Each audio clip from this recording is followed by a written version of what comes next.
मुंबई आणि ठाण्यात आज दहीहंडीचा जो उत्साह आहे तो पाहायला मिळत आहे।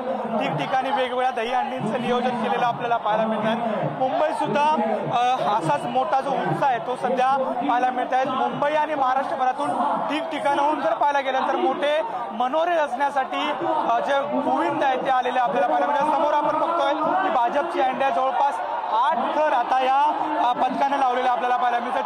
चिंतामणी प्रतिष्ठान ही संपूर्ण मानवी आणि 8वा जो थर आहे तो सध्या लावलेला आपल्याला पाहायला मिळतोय। भाजपची ही सिंदूर जी ही दहीहंडी आणि संपूर्ण शिवडी भागात ही दहीहंडी भरते। एकंदरीत जर पाहायला गेलं तर मोठ्या संख्येनं पाऊस सुद्धा पडतोय आणि याचा संपूर्ण जो आनंद आहे तो हे संपूर्ण बाळगोपाळ जे आहेत ते घेत असलेले आपल्याला पाहायला मिळतात। एकंदरीत मोठा उत्साहाचं वातावरण या संपूर्ण परिसरात पाहायला मिळते आणि 8 मनोरतून चिंतामणी प्रतिष्ठान 8 मनोरे असलेले आपल्याला पाहायला मिळते आणि जो उत्साह आहे तो मोठा असलेला आपल्याला पाहायला मिळतोय।